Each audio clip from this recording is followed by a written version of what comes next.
Yo, what up, guys? It's your boy Williams Fitness back again with another video, and I have got Dean the Protein on, aka Dean. Is it Lesiak or how do you say your name? You say it Lesiak, but it's spelled funny on it. It's spelled Lesiak. Oh, is that what you tell the ladies? It's Lesiak. It's more like Lesiak. So obviously you're a 4-time British champion. Yeah. A multitude of other big shows within the UK. If you could give a brief sort of CV of your bodybuilding career to my fan base or followers, whatever you want to call it, if you wouldn't mind doing that. Yeah, sure. Where do you want me to start? Just through bodybuilding or before that? Just a quick brief. If you were to like say yeah, you were reading the back cover of your biography for bodybuilding, what would it say? Has been. I'm keeping that in. Yeah, good. Yeah, I've competed for 14 years. Very first show I did was Mansfield Classic as a junior. I won that. Got an invite. 2001 was that? About 2000, yeah, I think. Yeah. 2002. Got an invite for the finals in the British. Won that as a junior. First British title. And I was 20 at the time. Had about 4 years out of competing. I was doing more martial arts. Got back into competing when I was like 24. And then done the British every year because I was a former British champion. I didn't have to qualify again. And I went on to win 3 other British titles in the light heavies. The UK BFF rules states if you win 3 of them, you get a pro card. But for many reasons, I never got one. Okay. Well, now you've brought it up. Why? Oh, you want me to go straight in on that? You brought it up, brother. Okay. Well, I don't care. I have no shame. Some people will care. They're going to hate this. Okay, so basically, in their rules, if you win a British title 3 times, you apply for a pro card, and they've got a little get out clause. Just if they don't like you, that it's down to their discretion. But if you have to win the overall, so back then, basically, only one person in the whole of the UK would get a pro card per year. So the very best of the best. Like in America, they're giving them out like sweets and them. But it's all changed now. So back then, it's extremely difficult to get a pro card. But in a way, it's good because if you got one, you knew you was the best of the best you had to be. So I won it 3 times. And they denied me the pro card. I think the year before that, I got invited to do the Arnold in America. And the main guy who was running the UK BFF, Bill Turney, he invited me, sat next to me on the plane. I went there. I messed the prep up. I didn't look my best, but I came 9th in the Arnold. I was chuffed with that. Maybe could have cracked that. Which Ohio? Yeah, Ohio one. That was, I think it was 2011. So yeah, I messed it up a little bit, but I still managed to get 9th. So I was happy. First show abroad. And then the next year, I did the one in Madrid. But anyway, so I won the British 3 times. And do you know Simon Fan, who runs fitness, Ultimate Fitness in Birmingham? Yeah. He used to run the Temple back in the day with Dorian. But yeah, so he's got a gym, Ultimate Fitness, where I train. He's a good friend of mine. He came with me, helped me just babysit me in my first show abroad. And so we sat on the plane with Bill on the way there, on the way back. Everything was great. And then that year, we had basically Aaron Lambo. Yeah, everybody knows him. Yeah, everyone knows that. Very good friend of mine. Well, I say friend, I use that word loosely. we go way back. I actually first met him. We both did the Madrid show together at the Arnold Madrid. That's when I first met Lambo. We became great friends from then. So back then, Aaron was doing his own thing. He had a gym, and he wanted to bring back some of the old school athletes and do like just seminars all around the UK, like a UK tour. Yeah. We had Tom Platz, we had Samir, we had Lee Priest. It was just phenomenal, mate.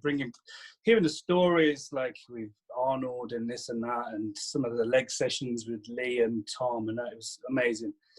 But anyway, as you all know about Lee Priest, he's a lifetime banned athlete with IFBB. Legend, Lee is. He doesn't give a fuck, does he? He doesn't give, because he has his own opinions and he likes to say them out loud.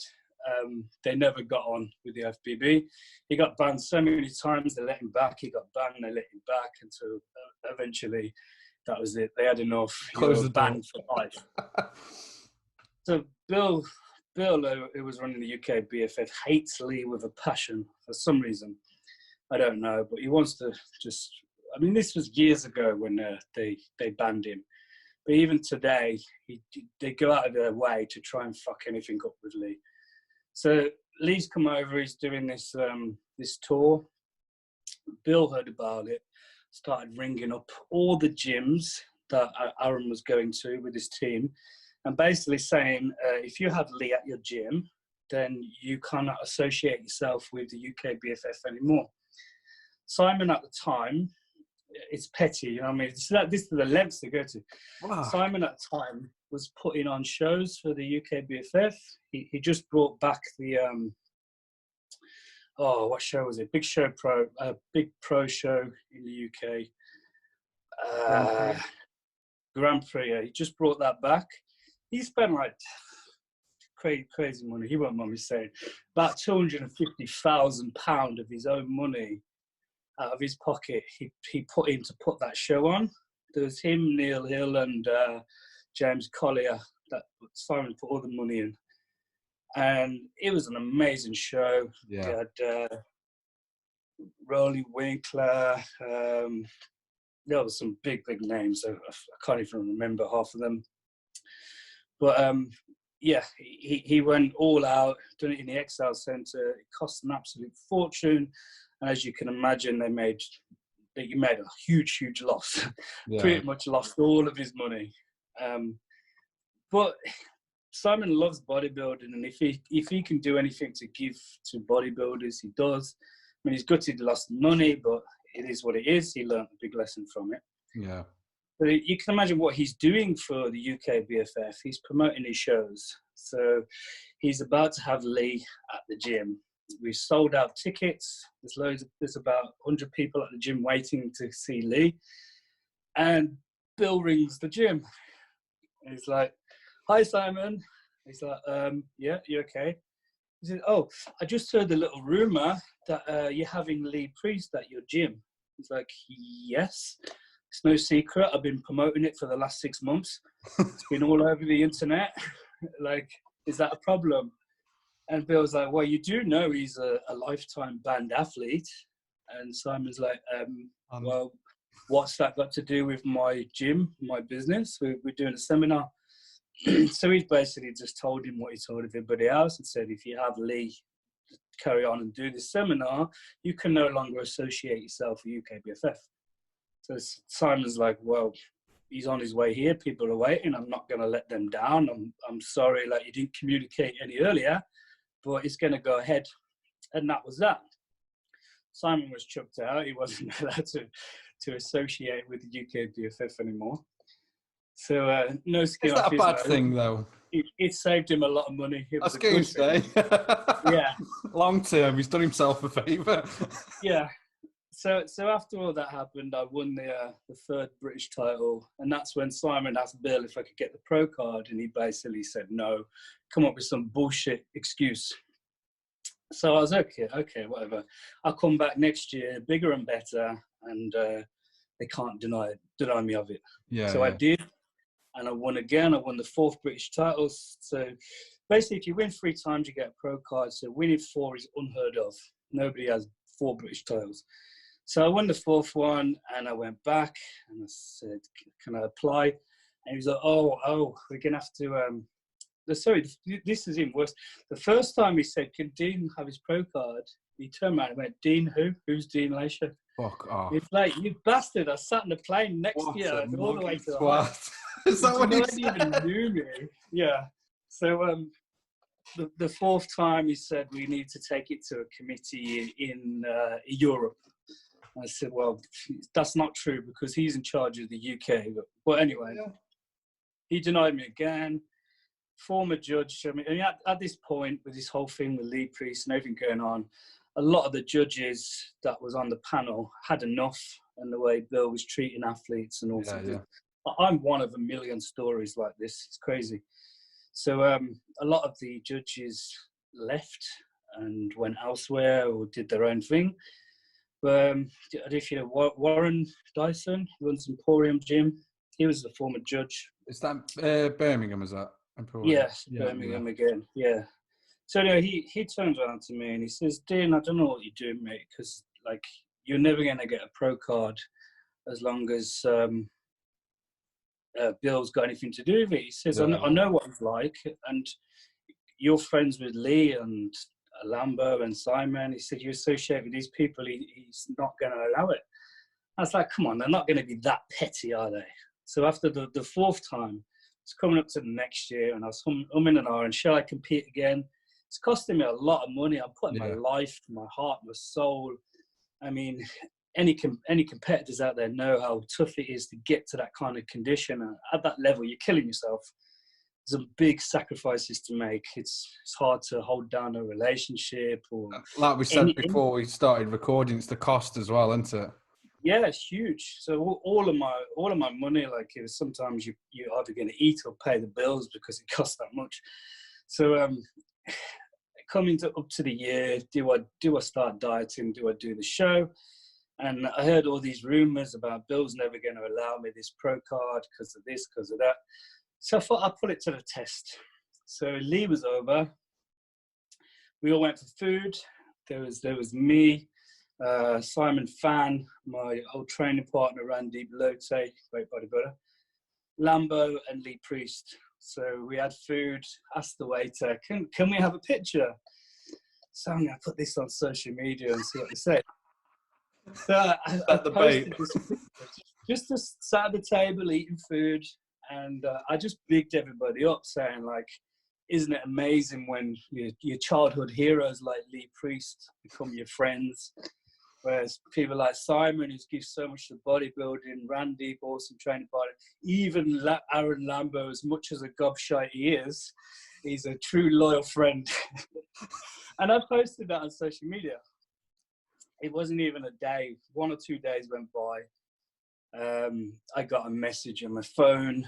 It wasn't directly from Bill, from his phone, but it was from Bill, via Bill, from somebody else, basically saying, how dare you post yourself on social media, associate yourself with people like Lee Priest. And they was basically telling me to take the picture off. Oh, fucking hell. And I just replied back. This was the moment, like, where that was it for me. I just replied back and I said, okay, I've been loyal to because their rules back then, you could only compete with UK BFF. If you go anywhere else, they ban you or bullshit or whatever. Yeah. Even though you're not a pro athlete, they don't pay you, you pay them. Yeah. So crazy, isn't it? Even when you get a pro card, you still have to pay them each month. Yeah. Well, I mean, what does professional mean? Doesn't that mean you get paid for your profession? In bodybuilding, you've got to pay to be a pro. Bodybuilding is the brokest sport ever. If you want to lose money quickly, become a bodybuilder. Yeah. So, so basically, I just text one back saying, I've been loyal for 14 years to the UK BFF. I've won 4 times. You deny me of a pro card, and I'm still loyal to your federation until the day you tell me who I can and can't be friends with. And that's the day when I walk away. I didn't get a response, but that's when I just left it as that. And I said, I don't want to have anything to do with that federation again, and I'm done competing. Have you spoken to Lee about this? What's Lee said? Oh yeah. He's just. Does he know what the beef is with this guy? It just they're all on his case, mate, from IFBB. He's pissed them all off at some point. I don't even get what he did, though. Like, realistically, what's he actually done? He spoke his mind. Out of turn. That's Lee, isn't it? Well, said things that they didn't like, and as an IFBB athlete, he's not allowed to say those things about them or whatever bullshit. But I mean, I'm the same. Me, Lambo, and Lee are all very similar in that way, and that's why we piss a lot of people off. But I'd rather be told the truth to my face than somebody licking my ass and lied to me on my back. So I think he was competing or doing some guest spots and earning money in other federations, and they banned him for that or some petty bullshit. He's trying to earn a living for his family. Do you know what I mean? But, I mean, being at the very top, they earn some decent money, but it's still a hard living. They rely purely on their sponsorships and getting seminars and doing all kinds of shit. So that's the thing, and obviously now he's retired. Yeah, if you're not in the top 5, you get pennies. I remember, Sean Tavernier. Sean, amazing UK athlete, 212. He won his pro card. He competed at the Olympia, and he came 5th on the Olympia stage in the 212. I mean, that's an amazing achievement. He's got an incredible physique. And he said it cost him, I don't know, $2-3 grand with the flights, the accommodation, and everything. And he won $500 for coming 5th best in the world. And people saying, when are you going to compete against Sean? He says, I can't afford to. So he handed in his pro card, went with the PCA Federation, and a lot of money with them. The thing is, Sean Ray did an interview the other day with Valuetainment, I think they're called, YouTube channel.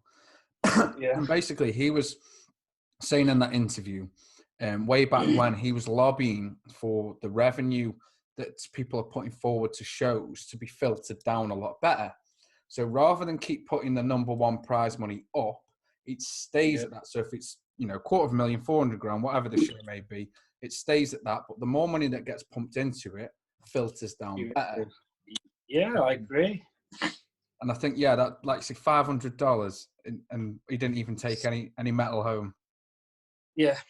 And that's, I mean, 212's really got shit on back then, but even in the open class, back then, if you're coming outside the top 3, you're not getting a lot. If you're outside the top 5, you're getting pennies. Yeah. I mean, you come like 10th best in the world, you're lucky to get $1,000. I mean, it doesn't cover their blood works with the doctors, let alone the shit that they have to do. It's crazy.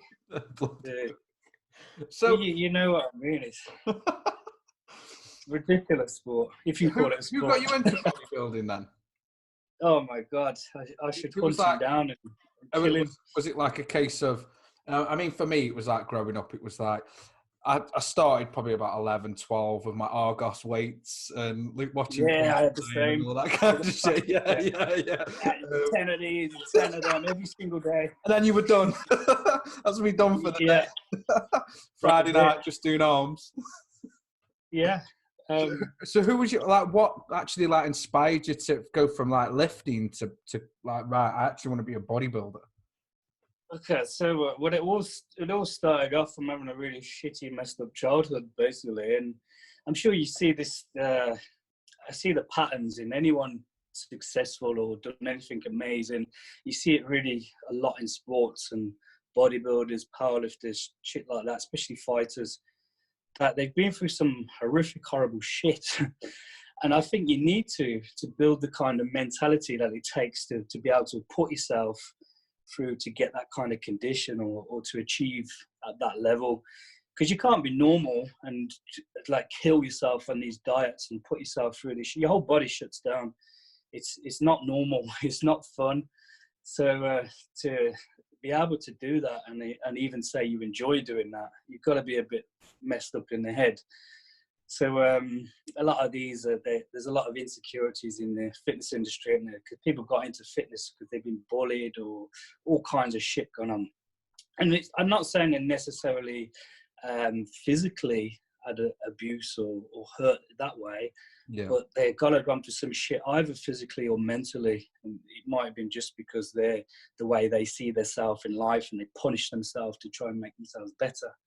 But for myself, I mean, I'm very open about this, and I never used to be years back, but I find the more you can talk about this now, the more maybe you can reach out and help others going through the same kind of shit. But when I was a kid, our dad, there's 5 of us, there's 4 boys and 1 girl. So our dad was an alcoholic. He wasn't a dad to us back then. He'd be pissed up. Most weeks he'd come home, smash the house up. And we had to sit and just pull up with it. If we got in the way, we'd get a slap. And then he'd beat my mom up and rape her. And like, we was around, had to see this kind of shit going on a weekly basis.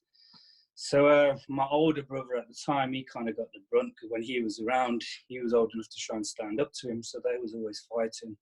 If we got in the way, we got slapped. So when my mom finally got brave enough and got him out the house, things got a little bit better. But just going for that kind of trauma as a kid, you can imagine it was tough at home. We didn't have any money, so we didn't get fed much. I was a really skinny, little timid, scared kid. Like, as I started getting a little. How old were you then? Oh, this is like from when I was born up to, I must have been about 12, 13, maybe even 14. And it went on from when you were born, right? Oh yeah, all our life. Yeah, it got progressively worse. So I don't believe he was a bad person when my mom met him. She must have fell in love with him for a reason. But whatever went along in their journey, he turned to alcohol, and it really turned him into a bad person. But anyway, that was his story. My mom finally got rid of him, got him out. So as I was growing up, I always wanted to be bigger, stronger, learn to fight, just to defend myself and my loved ones.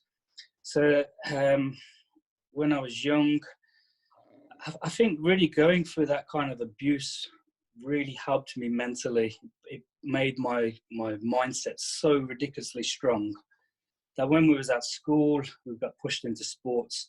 I was the little tiny skinny kid. I was the runt. But I was pushed into running, and at home I was running away a lot. I used to run everywhere. So I just kind of excelled in that. Even though I was this skinny little kid, I would never give up.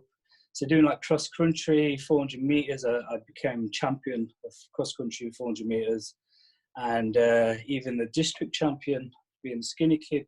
You're like, can you put that down to genetics or hard work or what? It was pure mindset. Yeah. I was a little skinny kid. There's no way I should be able to beat these kids.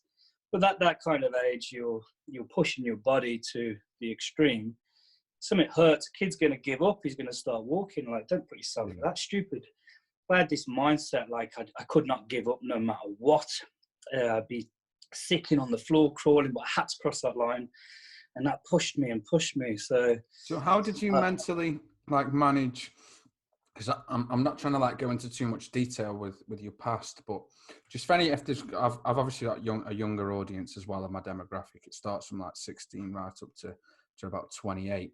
So what mentally at the age of 12, if you can think back, sort of processes did you have to sort of overcome almost? Because obviously seeing what you've seen, and having that sort of interaction with your father, did you think that was a normal thing in everybody in your friends' households? Did you know that was very unique to you? And then how did you sort of overcome that? And was sport something you sort of threw yourself into? And when you say you were punishing yourself, did you find, and I've noticed this a lot with a few of my friends, did you find you were pushing yourself hard in sport because it was almost like the equivalent of self-harming? Definitely. I was about to get onto that.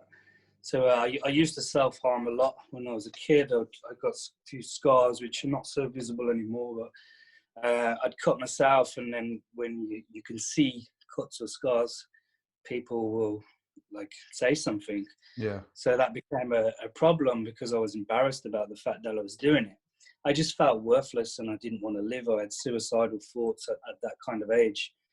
And when I pushed into the sports, when the first time that I won, I was rewarded for the first time in my life. I felt significant. So every human has 6 needs, and you will always find a way to get these 6 needs. One of those needs is to feel significant. Some people will cover themselves in tattoos and be the significant one, or piercing, push their body till they become massive and muscular and they stand out.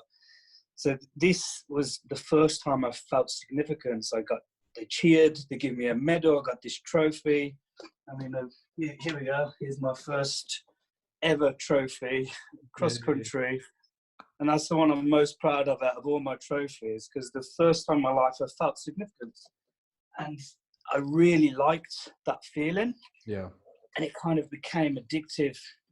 So the running went on, and I got a little bit older. A good friend in the family used to do a lot of martial arts. And all I wanted to do was get bigger, stronger, and learn to fight. So I started going to martial arts with him. He used to do a lot of Thai boxing. He'd done all kinds of stuff. So we did a lot of Thai boxing together. We went through the camps together. He progressed and done all his grading, got to 10th Khan and became an instructor. So we used to spar on that. I mean, he was the instructor. He was like 35, 36, and I was like 16, 17 years old at the time. And we used to spar, and I just had this aggression and this go in me that he made me have these massive 18-ounce gloves, and he had these little tiny mitts, and I'd still bag him out. And I supported him and went through his class, and then he put me into fighting. So that's when my second trophy came along. The Thai boxing ones. I had a few into clubs and won them.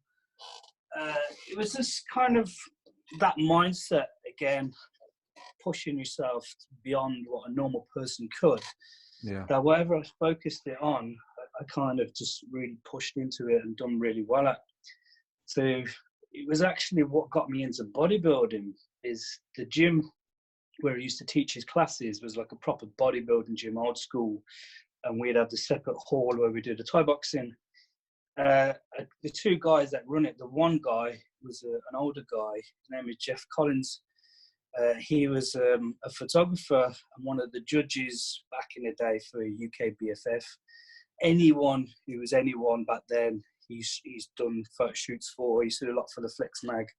So like Dorian, before he was a British champion, he's done like Lee Hanley, Bertil Fox, Tom Platt, all the old school. He's an incredible photographer. So he got me into photography as well. But anyway, I was doing a Thai boxing class the one day, and I didn't have a clue what I was doing with weights. I do my plastic weights at home like you did. And me and this young lad used to go to a big gym and just to train legs once a week, push ourselves to the extreme. So legs were always my foundation. So I was doing this Thai boxing class. I came out, and this guy Jeff, he collared me. He was like, "Excuse me, can I have a chat?" I was like, well, "Yeah, of course." So I was like 18 at the time, and he said, "Bloody hell, you've got bigger legs than half the guys in the gym there."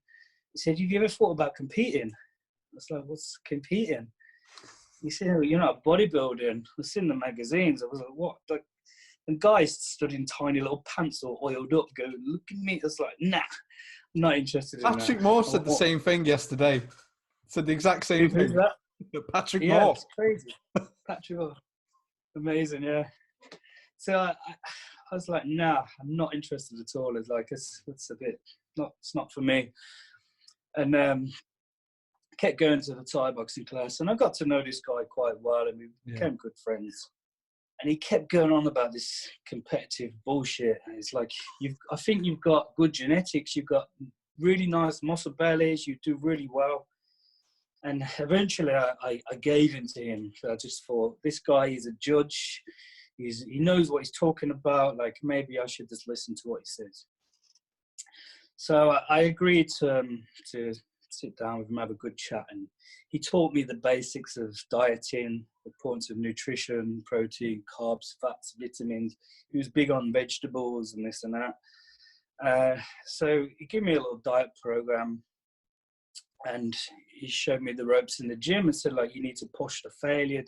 I mean, he's like, he doesn't train himself. He's skinny, fat kind of look, but he really knew his stuff. Like, he's never practiced what he preached. Yeah. So he would take me around, he'd push me on the legs till I'm sicking up on the floor, I can't crawl, and then I'd be like, get back in, another 10, sick up some more, get back in, till I couldn't stand up, and then I'd be like, oh, thanks, Jeff. We used to laugh about that. Like, he didn't have a clue the pain that I was going through, because he'd never been through it himself. But I was loving the results I was getting. As obviously then I started eating properly, and I was pushing my body to the extreme. This was all still natural at that point, yeah. Yeah. So I started growing and growing. And I remember when I was Thai boxing, I was like 9 stone. And I said to my instructor, I want to be 10 stone next year. He's like, you will. But the next year I was 12.5 stone or something. So, and I never really put fat on, never. It was quite a struggle for me to get fat, and I never really ate crappy foods. So he was pushing me, and then he sat me down, and we had the little chat like, if you're serious about competing, I think you can do really well. You're making great progress, but we're going to put you into this federation, the proper one where you can get a pro card. And if you're going to go into that, then you're going to have to go down that dark road and take some steroids, because they're all on it. And that has to be your decision. He was very fair about it. He explained the ins and outs. And I was like, no hesitation. I was like, I want to be fucking Superman. If I can have the Captain America injection, I'm there, first in the queue. Give it me.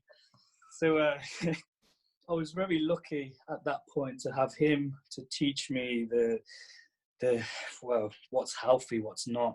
The protocols. So he taught me properly, like how to inject, how to do everything, and be sensible, never take high dosages, run courses, come off clean out.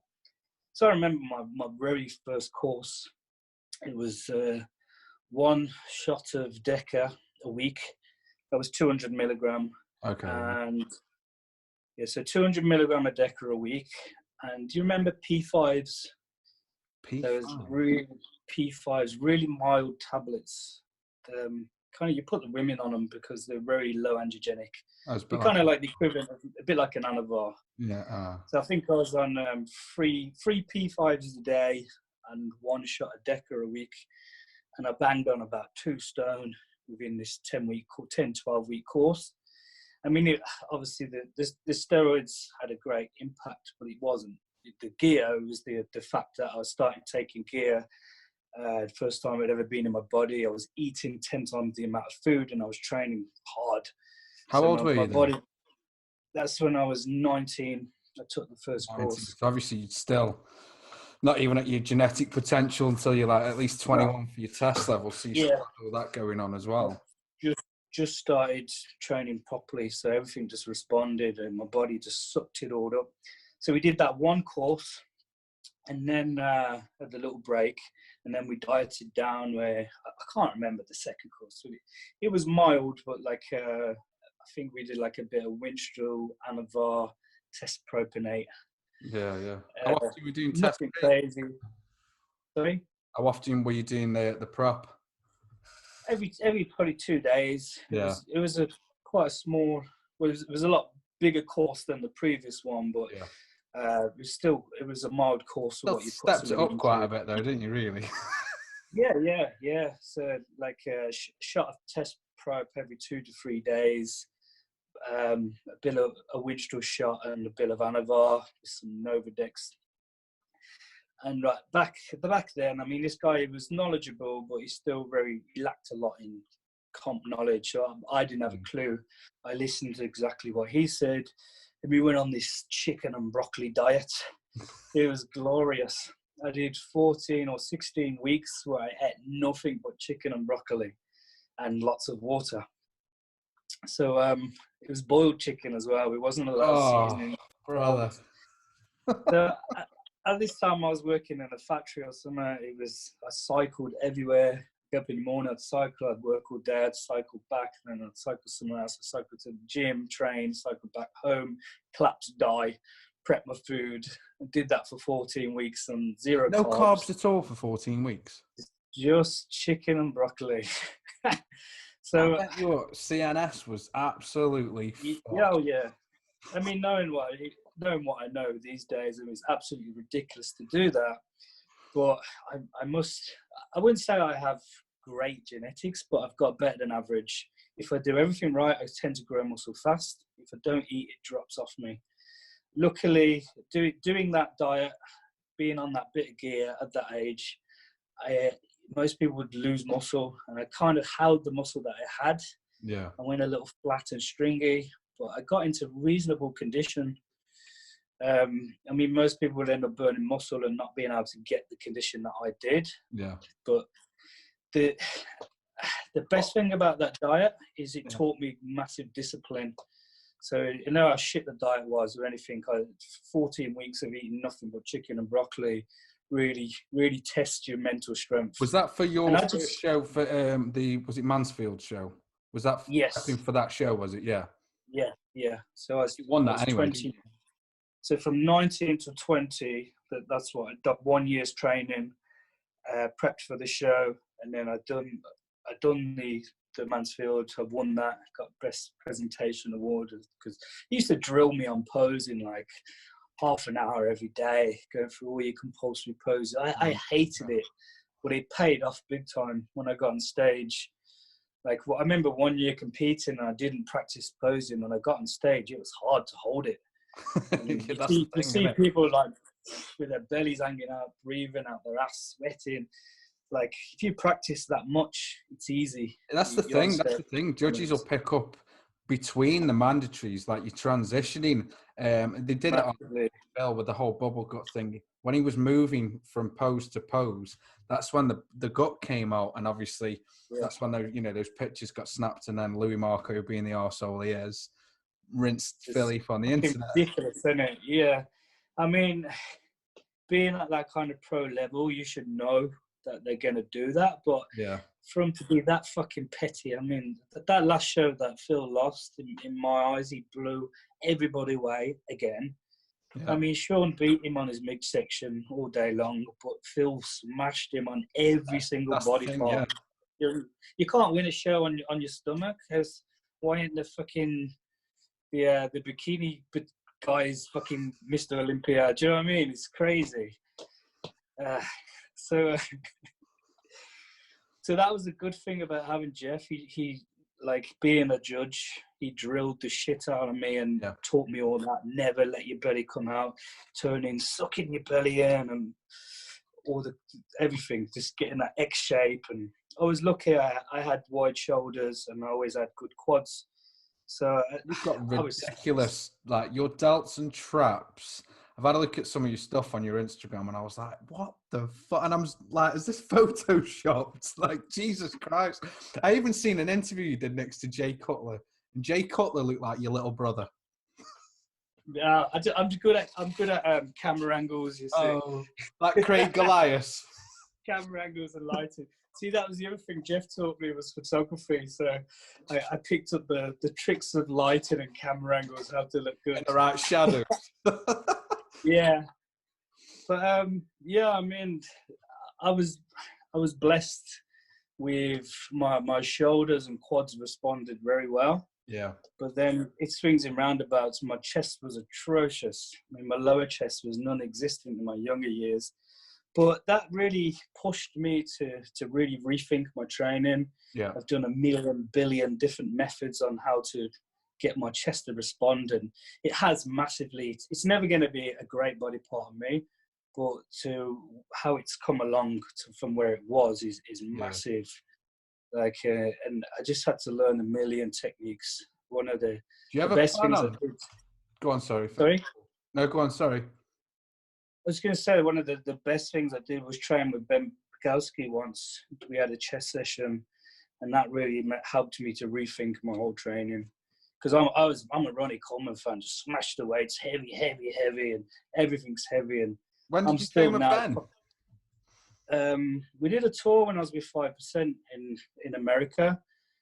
He was one of the athletes we get to train with. Yeah. It was Yeah. We did with Ben, we did one with Victor Martinez, Mike O'Hearn.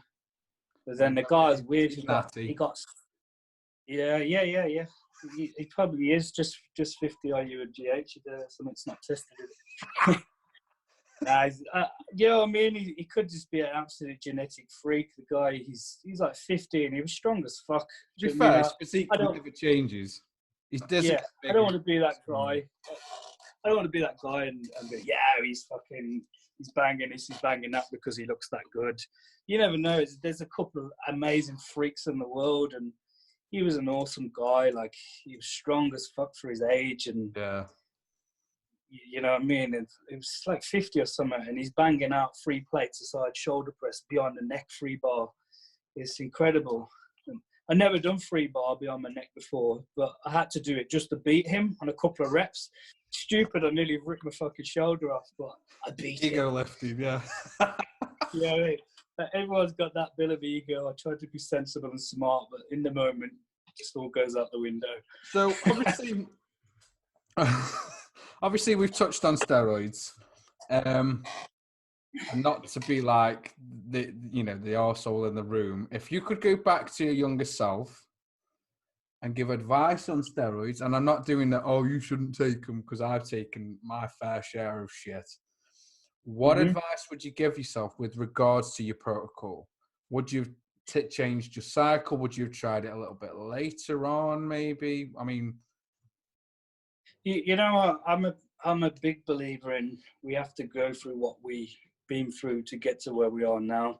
So whenever I get asked this question, anything in my life, I always say I would never change a thing, because every fuck up and mistake and stupid thing I'd done, I learned massively from it. Yeah. And I like to think I'm quite a wise guy now, and that's purely from being a fucking retard all my life and making that many mistakes. So it's all there for a reason. Yeah. I mean, I see back then my diet was all wrong, but it was a big learning curve. That diet was wrong, but it helped my discipline in dieting. Every diet after that chicken and broccoli shit was easy because I had flavor. I had seasonings and salts, and do you know what I mean? I was like, wow, I can have a bit of flavor on my boiled chicken breast. Do you know what I mean? It's crazy. But it was all there for a reason. And I had a good teacher with the gear side of things. Yeah. I've never took big dosages. I've always cleared out my system, get regular blood checks. And I mean, we spoke, didn't we, about Dr. Khan? Yes. You may have him on the show. This guy's phenomenal. There's nothing he can't tell you about blood work. So just for those who don't know, Dr. Khan works in a blood work centre called, is it Transform? Yeah, Transform Now. Yeah, Transform Now. I'll put a link in the description if anyone wants to check them out. Basically, like people like Dean, athletes, pro athletes, bodybuilders, pretty much anybody from any walk of life goes there to have their blood work done, profiled, and they'll tell, Dr. Khan, I presume, just sits with them and goes through any issues or goes through a lot, yeah.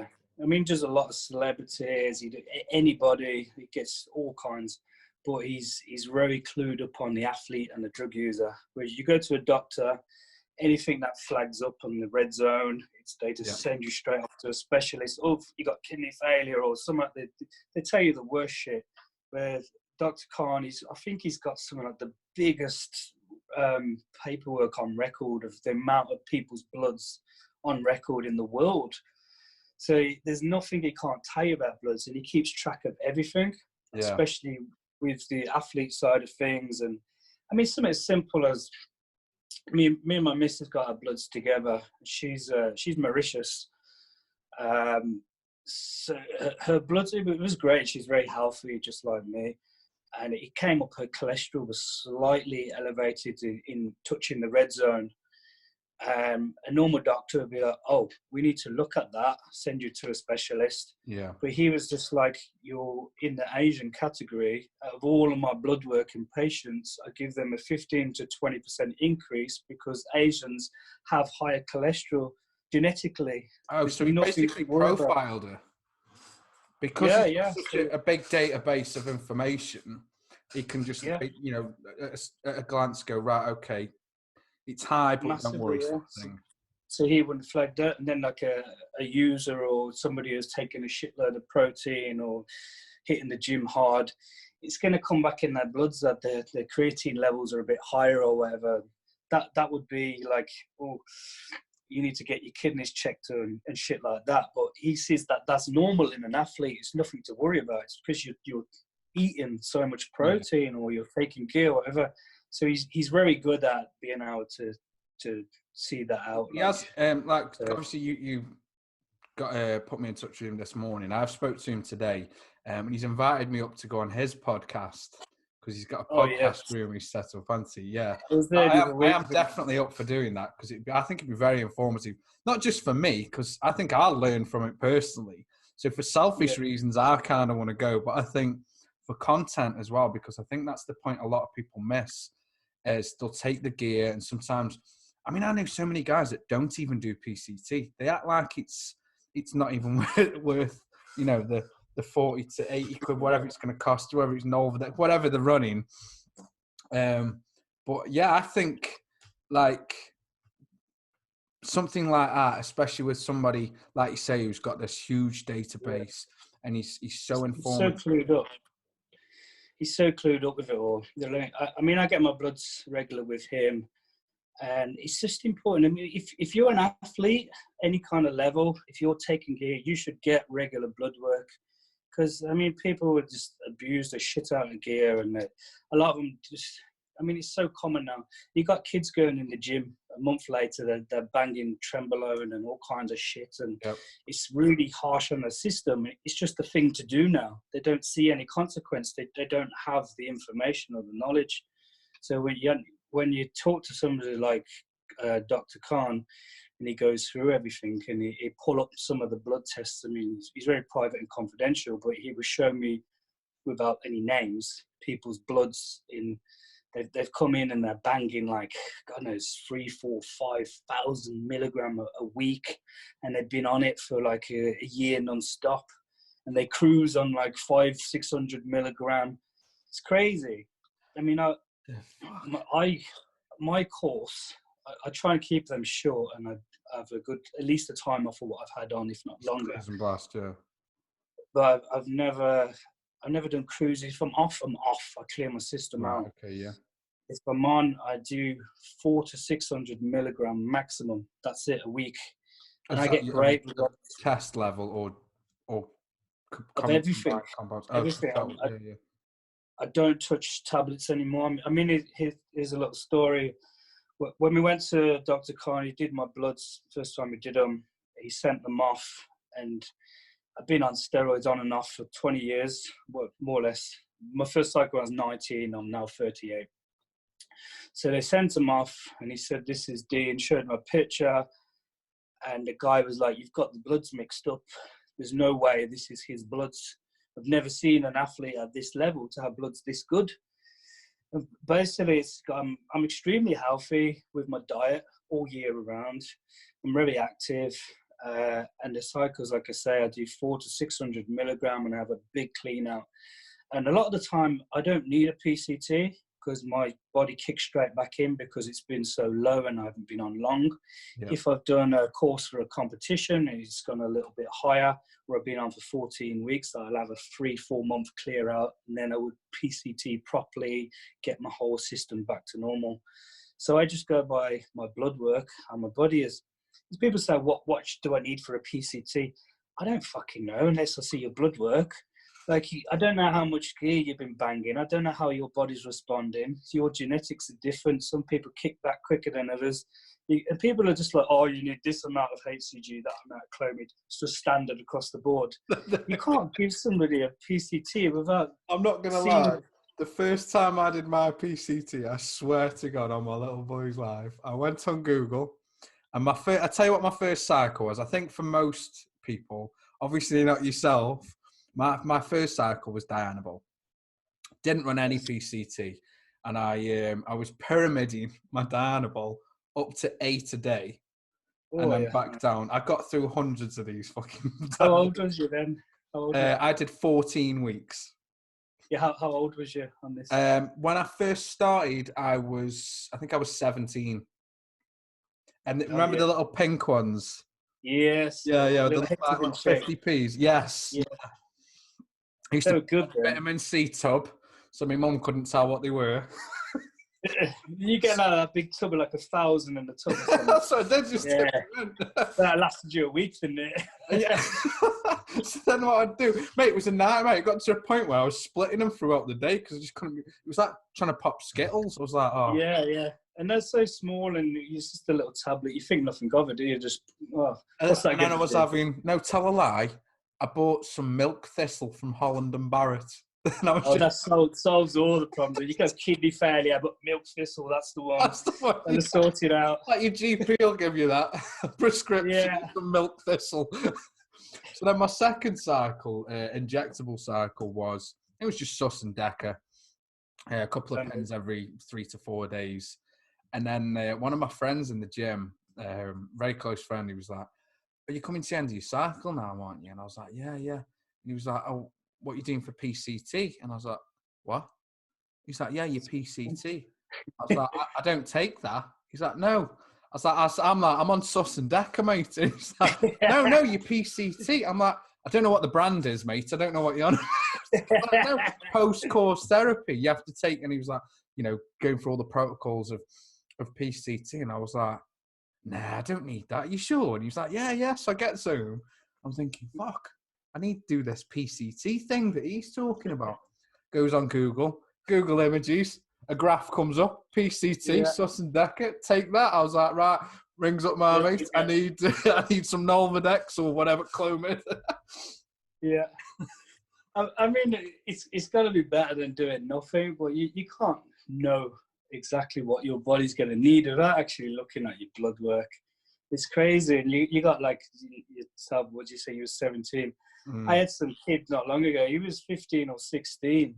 I do the questions and answers on Instagram. Yeah. And he asked me, what should be my first cycle? Well, I'm 15 years old, blah, blah, blah. And I was just put back, what the fuck? I posted a picture of a push bike and said, the only fucking cycling you should be doing is on the push bike. I was like, what are you doing? 15 years old, and these kids in the gym are looking to bang some tren and fucking naps and shit. It's crazy. That's how the industry's gone. Don't get me started on the bikini girls banging Anavar and 50 milligram Anavar, which are really D-ball or. I've seen that as well. You're getting a bit fucking fluffy around the delts there, sweetheart. You know what I mean? She comes in the gym with a full-on beard. Right, mate. I'm doing a bikini class. Growing Adam's apple. Yeah. Well, why don't you just fucking train? Stop looking on YouTube at these fucking kickbacks and 2 kilo bands. Squat some fucking heavyweight. Oh no, I don't want to get big and manly. I'm doing a bikini. Well, what the fuck are you taking steroids for then? It's crazy. It's like unbelievable. I've known guys that have been using injectables just to recover, just because they don't want to feel sore. And I'm like, yeah. Oh, I've had guys like taking steroids and they don't go to the gym. They just want to put some weight on. So you just put you're on the piss every night. You got fucking gyno hanging out here because the aromatization's through the roof of all the alcohol they're drinking. They don't even go to the gym. They put 2 stone on. They're like, yeah, I'm massive, I'm hinch. No, you're just a fat sack of shit with loads of bloated water from all the amount of side effects you've got. I can remember the first time I had gyno. I freaked out. I was ringing my mate and I was like, mate, there's something going on. Like, I'm getting boobs. And he's like, calm down. Right, what I'll do, I'll get you some, what was it? Is it tamoxifen or letrozole? Yeah, Novadex, tamoxifen, and Arimidex. Yeah. He's like, I'll get you some of them. It'll be gone in a few days. And I'm freaking out thinking, no, I've got boobs. I couldn't wear my tight gym top because it was just got puffy nipple syndrome going on. Yeah, I was lucky I never really suffered. I kept my dosages low, and I don't think I was that susceptible. I had the one side slightly got a little sore, but I always used to run Arimidex if it ever got sore. When I got shredded for a comp, it was a bit visible for a couple of years, but I never had to do anything. It just kind of disappeared away. it's their tiny amount, but you can't really see it at all. Yeah. I was lucky with that, but it's just down to the dosages. I remember the max when I was really pushing heavy and hard, trying to slam some weight on, and pushing for that pro card. I went up to, I did like, I think it was 11 or 12,000 milligram a week course. That's the most I've ever done. And I felt like shit. I was bloated. I could hardly put my shoes and socks on. And you know, it was kind of a blessing in disguise. If I ever took more than 250, 300 milligram in one shot, I would get really bad chest flu. I'd be ill for 3 days, really feverish, and I just couldn't handle any more than that. My body was rejecting it. So it was kind of a blessing in disguise. I couldn't physically take any more because I just get ill. And my little brother, he tells me he takes a lot more than what I do. He looks great. He's shredded all year round. He doesn't eat enough to grow, and he's always on fucking gear.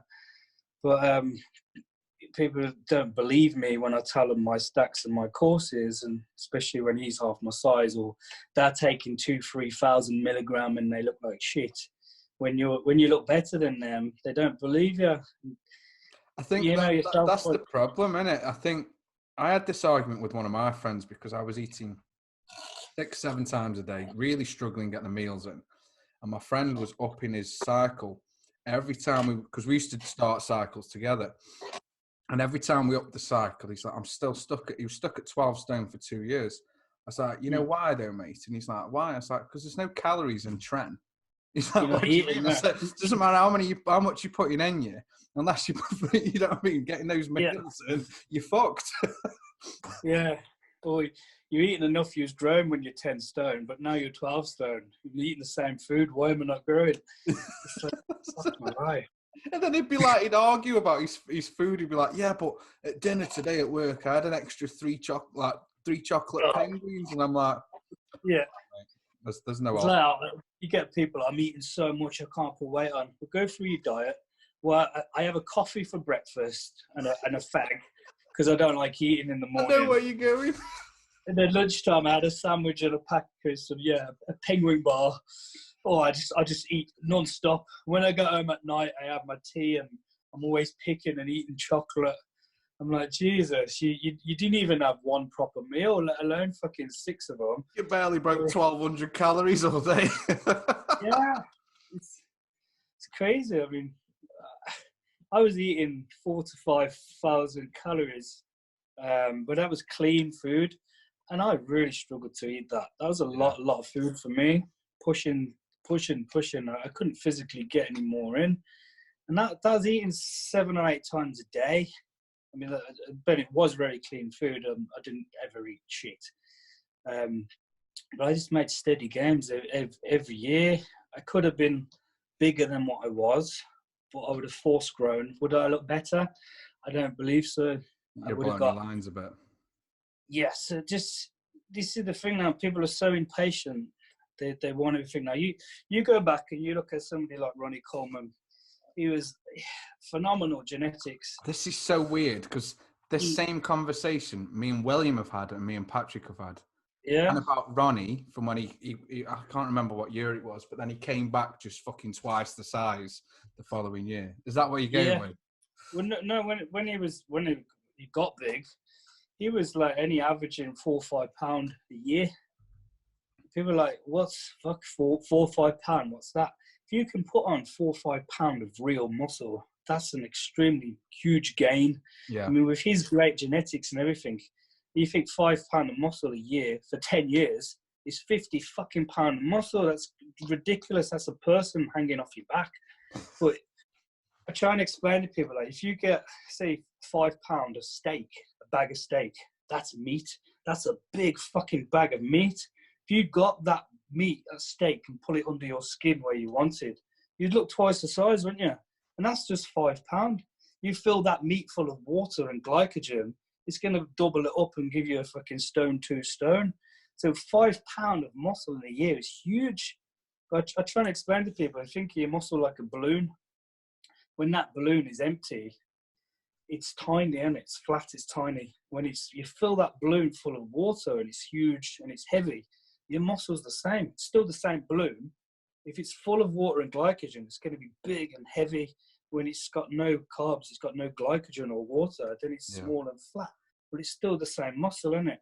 So if it's 5 pound of those tiny little balloons, fill them all out with water, that's fucking huge.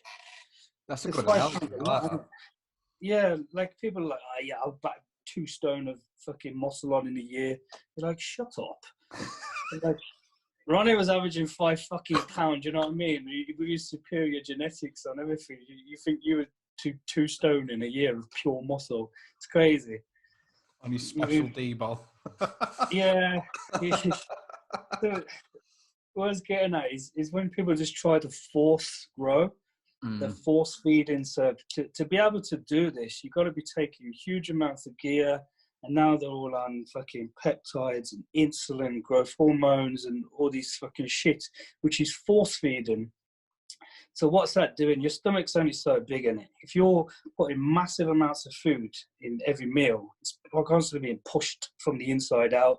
Yeah. So you're getting these guys come on stage, ripped with big bubble guts. Yeah. And they got this huge, soft look. And they tend, with all the muscles there, but there's no hardness, there's no granity look. Yeah. Look at Rami. Oh, it's gone at me head. The guy who come third last year, Hadi, yeah. Look at his condition. Fucking phenomenal. Grainy, hard. That's real muscle. You know what I mean? Most guys, if they got down to that condition, they're losing 2 stone. They look like shit.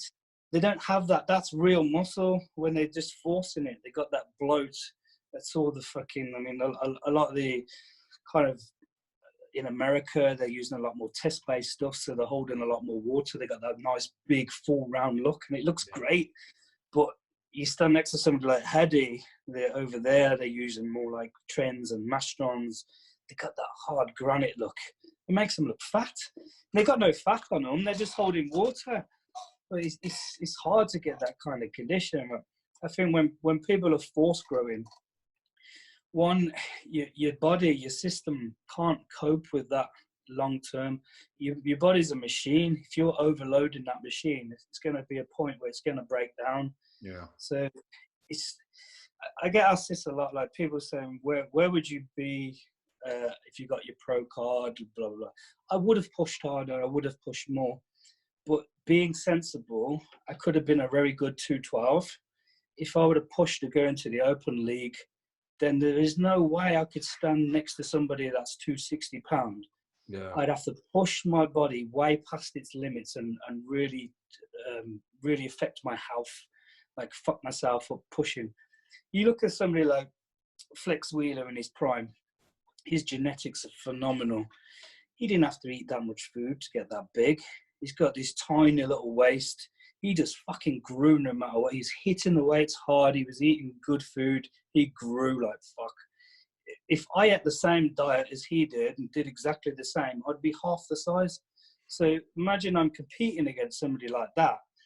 I've got to push my body way past its limits to try and get my body up to that size, which is then going to push my belly out, give me a shit shape, put massive stress on my system for all year round. Probably going to end up getting kidney problems, liver problems, high blood pressure, all kinds of fucking shit. And then you're getting these people that are the few pros that have abused it. It's a lot more the amateurs than pros. Most pros are sensible and they've got doctors and they're doing blood work. But some of them push it to the extreme, and then you get these kind of brush them under the table and pretend it didn't happen cases where people have collapsed, died, and overfucked on fucking diuretics and all sorts of shit. And who are you referring to, Dean? There's many. I'll say more the amateurs more than anything. But say like Dallas McCarver died a few years ago.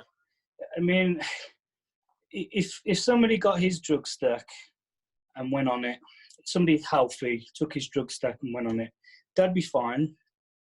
If you're 300 fucking pound, 350 pound of muscle on that drug stack, and you're pushing your body to the limits for a long period of time, like I say, your body's machine can only cope with so much. it's going to break down. That's huge stress on your system. And people get obsessed with winning and pushing themselves. I mean, it's great. You need goals in life, and everyone wants to be number one. But you got to work with what you've got. Yeah.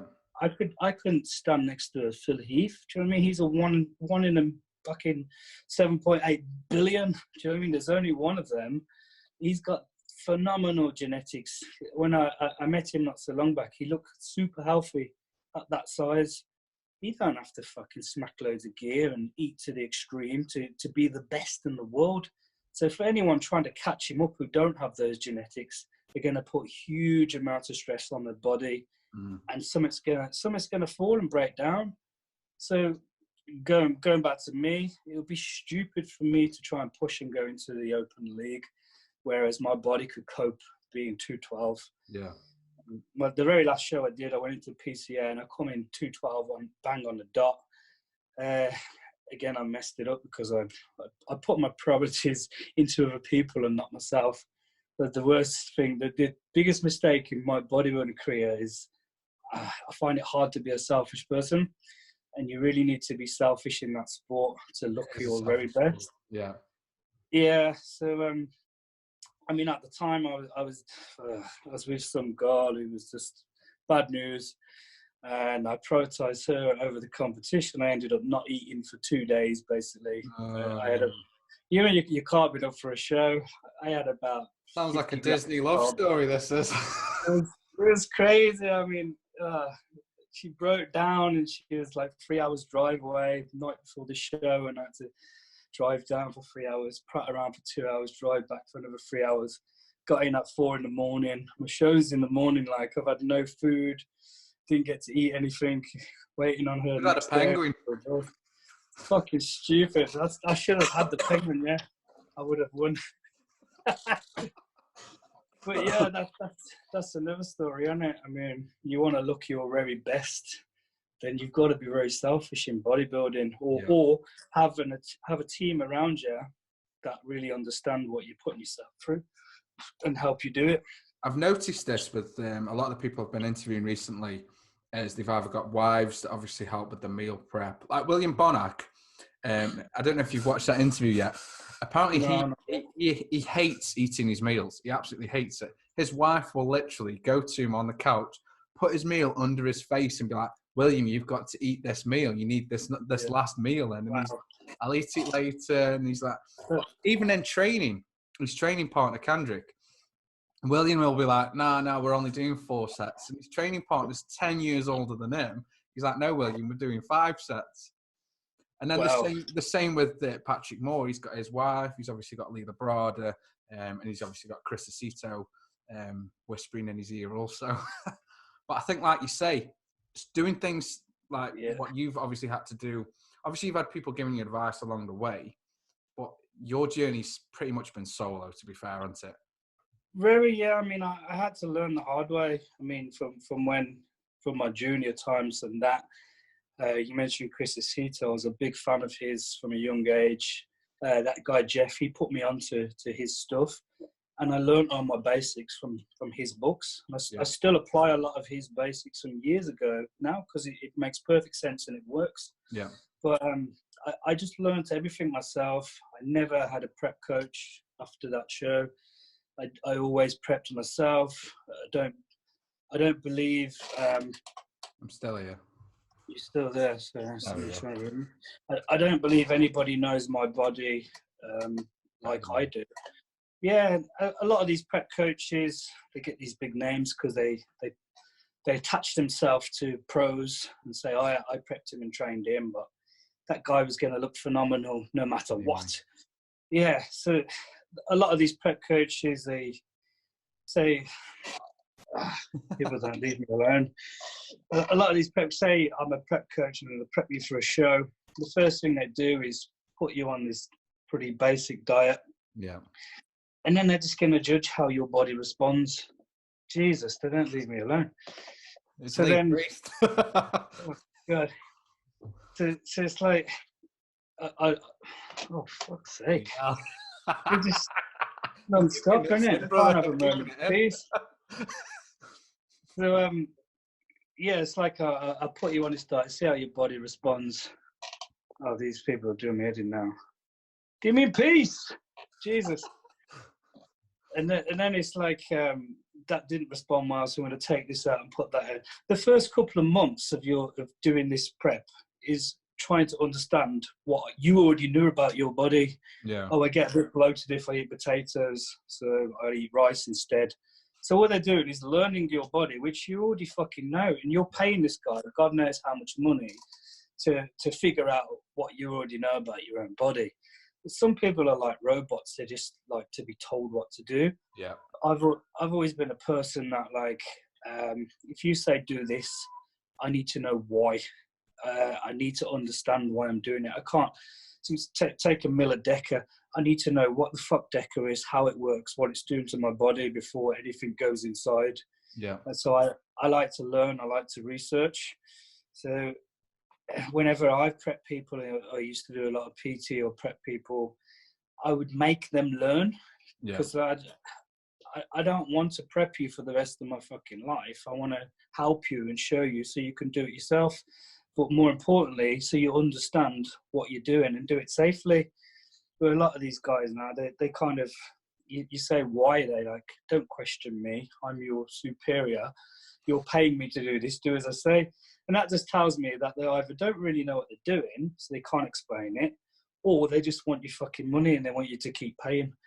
So it's a bit of a power trip for some of them as well, isn't it? Yeah, the whole industry's fucked, mate. It's well, everybody. I asked William about, because obviously William's coach free now. Since the whole Neil Hill incident. Do you think, coming away from Neil, do you think he looked worse at the Olympia? He placed higher. Looked fucking phenomenal. He So placed higher. William, I asked William in that interview, I said, because he's not even got a sponsor anymore, he's no longer with USN. So he's essentially a free agent. And I said, how does it feel going from obviously having no coach, no sponsor, to, you know, the situation you're in, placing second? Obviously, he's coming up to the National Classic Ohio. And he said, nothing's changed other than the fact that I don't have to send a picture once a week to my coach that he was paying 40% of his earnings to. It's disgusting, isn't it? I mean, who goes by percentages anyway? It's just crazy. Why would you agree to that in the first place? It's like, fuck that. No, it's a fixed fee and that's it, year round. You know what I mean? Well, don't even get me started on prep coaches, and the whole industry's fucked. Well, I said one of the questions was, do you think people need a prep coach, or maybe some amateurs coming up that need some sort of process to learn? Yeah. Would you recommend a prep coach then? And he said no, but yeah, if they don't understand what they're doing, but they want to go down the route of being a bodybuilder and learning obviously meal plans, drug protocol, etc., then yeah, he'd recommend it. But he also said, on the flip side of that, only you know your body, and with a prep coach, you're sending them your data and the information you already know about your own body. So if you're sending body weight, fat percentage, all the analytics that go with it, you've already got that information. But I suppose it's then utilizing that to what you need to get to the next step. Yeah, but it's crazy for me. If you're at a fucking really high level and you're competing for a lot of money, and one place can mean a huge difference, then yeah, I mean, you know what I mean? You get somebody that really knows what they're fucking doing, that can maybe tweak you or tell you something that you didn't know, and it's worth it. But for a fucking an amateur with an atrocious physique, who's got hips wider than his shoulders, who's never going to do anywhere in bodybuilding, is convinced that they're going to be the next new thing, they start paying hundreds and hundreds of pounds for fucking generic diet plans where somebody prints it off the internet. There you go. Copy paste. You know what I mean? It's disgusting. Like, but not only that, I done my website, Legion. I've been wanting to do that for years. And basically, the reason that I wanted to do that is because of everyone getting ripped off in this bullshit industry. It sickens me to see how many people now are prep coaches and PTs, and they don't have a clue what they're doing.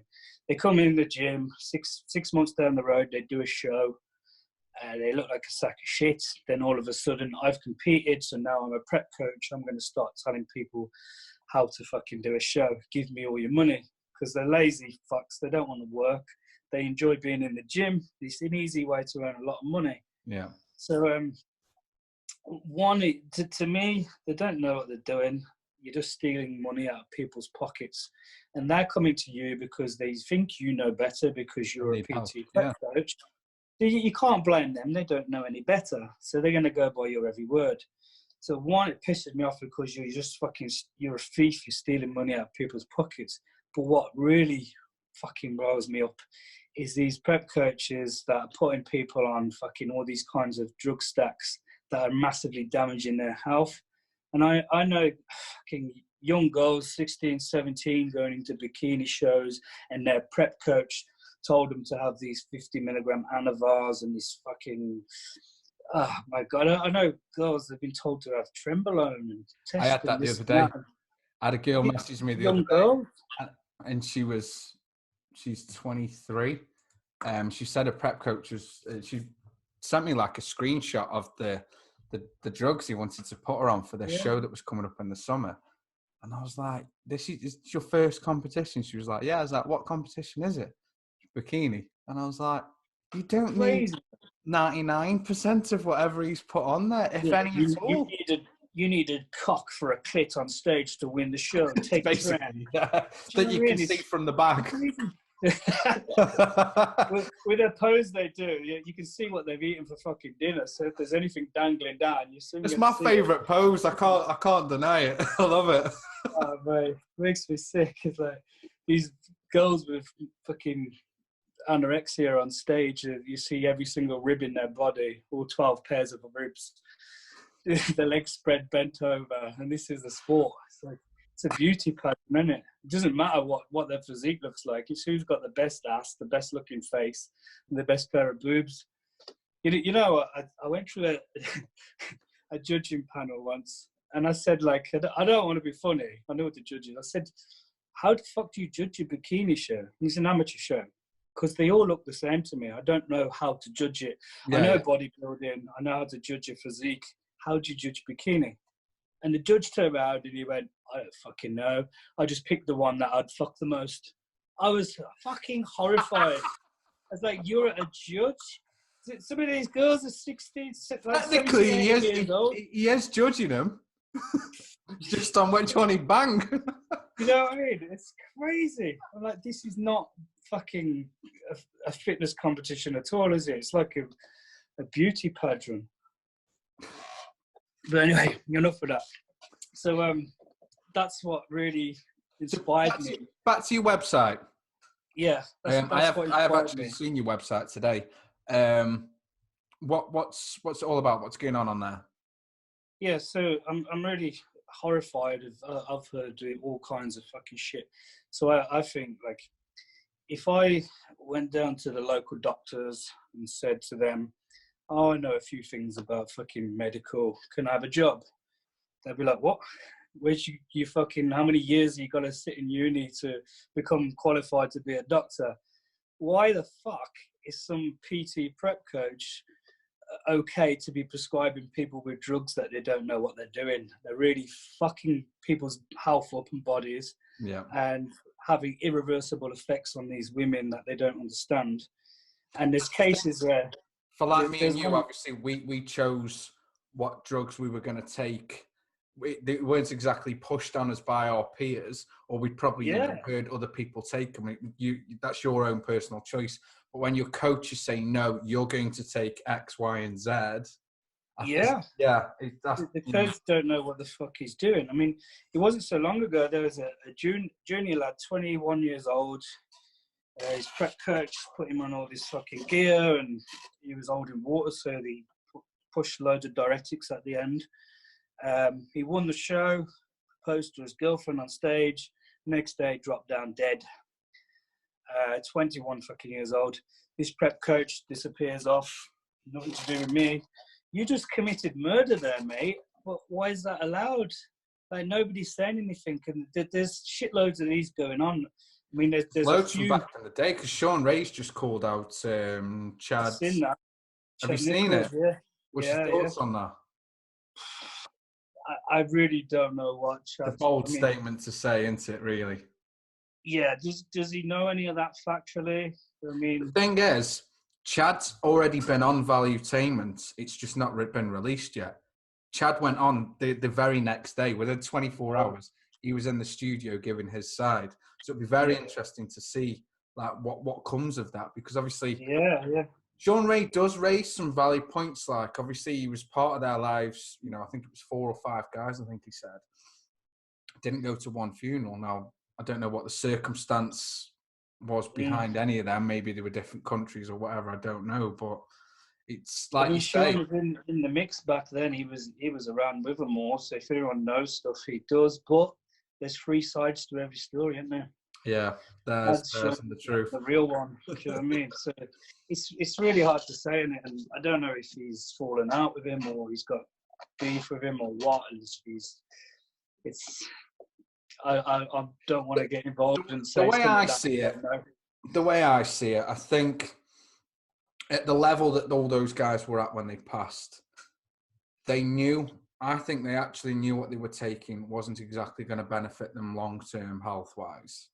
And I think Yeah, I mean, at that level, you got to be stupid to think that I can whack all this gear and have no consequence. yeah. But as I say, they get stuck in the moment, and some of them will do fucking anything to win that moment. Exactly that. And obviously, the young 21-year-old obviously didn't have a clue what he was doing. He was doing it for that trophy. Your phone is very popular, brother. But like you say, when they get to this sort of elite level, and they're all dropping off the map nowadays, you know, we don't go a couple of months without finding out someone else has had kidney replacements, like liver transplants, even CT Fletcher had his heart done. But I don't know. I just can't wait to see what Chad's side of that is. Yeah, it's interesting, isn't it? Sean Ray just doesn't give a fuck. He's like the political Lee Priest, isn't he? Oh God, Sean and Lee back in the day, they did not get on, did they? I bet they still don't. No, I'd love to get Lee on here. We should have me, you, Lee, and Aaron. I did a pod with Aaron and Lee when he was just over, and we did it live. As soon as we finished, we took it off because some of the things were horrific. Lee was just out of control. Yeah, sometimes he's in a playful mood. He's just out of control. I'm not going to mention some of this shit because we had to just take it off air. Was it that bad? Yes. You should have just recorded it, edited the bits out, and then. So if we did that, the whole podcast would have been hi and bye. It was horrific, but he's hilarious, mate. It's just sometimes he's out of control, but I wouldn't change him for anything. He's brilliant. So, have you got any plans in the future to ever step back on stage? I've been having this a lot, and right now, I mean, I never enjoyed competing. Hated it, in fact. I loved pushing myself to the extreme. Yeah. I love even the diet, the hell and the shit you go through because you see the changes. I mean, we're going back to that significance thing. I used the training to take over the self-harm and start pushing myself in the gym. I beat myself up in the gym because get that when you win that thing, I felt that significance. Won the British title. It's crazy. Well, I won the British. It was amazing. My mum was like, "Oh, well done." Went to done the Arnold in America. Come 9th in the world. I went, "Mum, I've come 9th in the world." "Oh, never mind, son. You can't win them all." You don't grasp or understand. She just shows a fucking show. Like the local fucking bodybuilding show down the road's the same as Mr. Olympia or something. It's just unbelievable. So I did it all. I bet you were like, "Cheers, Mum, thanks."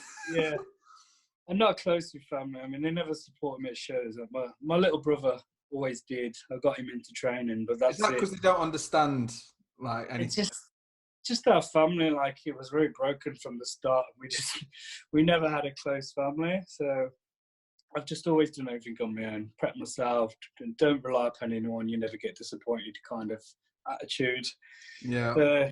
It's been hard, but it makes you a stronger person. So it's just been normal to me. It's good that way.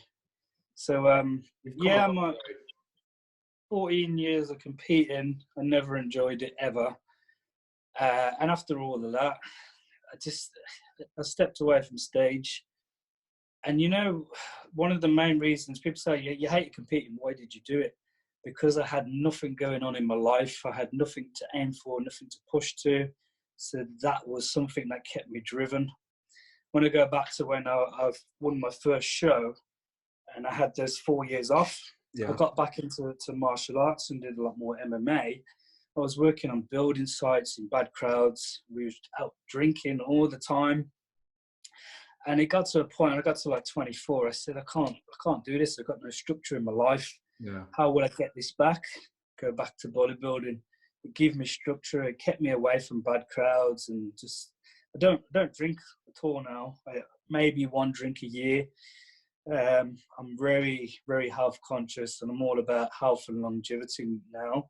And I think the older you get, the more you kind of realize the quality of life. Yeah. So I did all that bodybuilding to keep me focused and keep me on the right track. If I never done bodybuilding, I'd be probably in the cage fighting with my face mangled, or in prison, or in a mental home, one of those three. So it kept me on the right path. I've met some amazing people in the fitness industry and a shitload of dickheads along the way, but decipher them through them and keep the good ones in your life.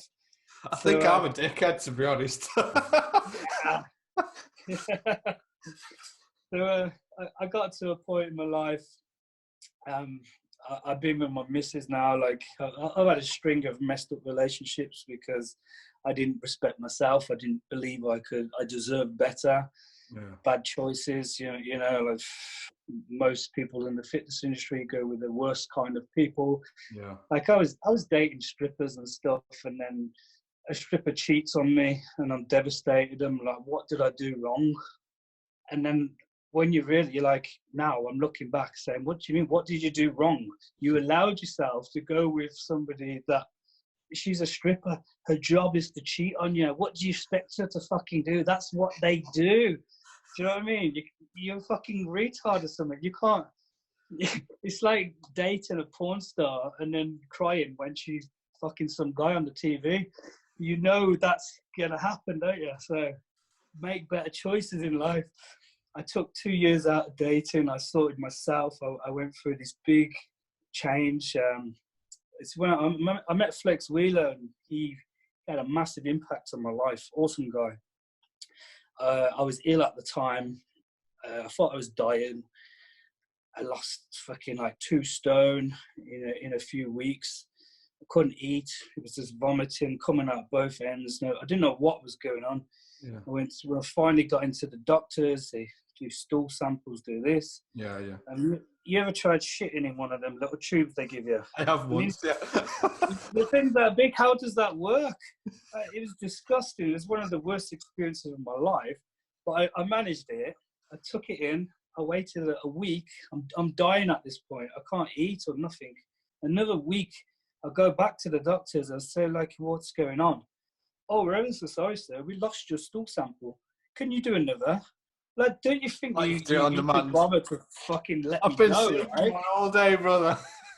Yeah, I should have just logged it out on the counter. There you go. So I went back and done this procedure again with this tiny little tube. And then nearly a week later, come in, we've got your test results. And I thought, this is it. Like, I don't know what is going on. My body's shut down. Like, I'm thinking the worst. Yeah. And all it was some fucking parasites in my stomach that I was just shitting and vomiting. Course of antibiotics. 5 days later, cleared it out. So I'd lost about 3 stone in this time. So during that time, I had no energy. I couldn't train. I couldn't do it. No. And I was doing some camera work at the time, and I was working with Flex Wheeler. And I was like, my past relationships with strippers and fitness girls and the rest of it, I was at a point in my life where I hated women.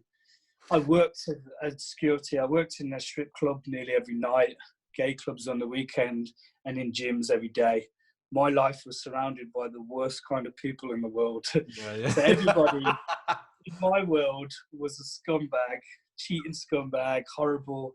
So I hated people. Like I probably knew 0.0001% of the people in the world, but in my head, all of them are the same. Yeah. So at that point, like we was at Body Power. It's a big fitness convention, and there's all these, well, guys and girls walking around with no clothes on, and they're just like loose everywhere. And we sat there, and everyone walks past with her ass out. I'm like, Dad's looking at her ass. I'm like, you fucking tramp, you disgusting fucking whore. Like, so angry. And Dex is looking at me. It's like, man, you'd get on really well with Lee Priest. You've got some really messed up issues, man. It's like, funny you should say.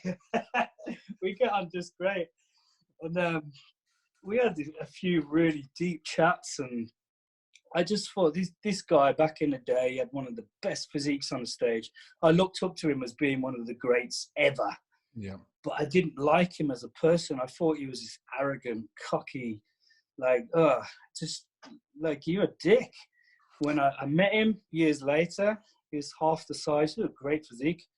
And I seen the real flex. He told me, like, he was Ken Wheeler. He was this shy, timid boy. And if you know his backstory, he's been through some horrific shit. Yeah. He came out on London Real and told a lot of it.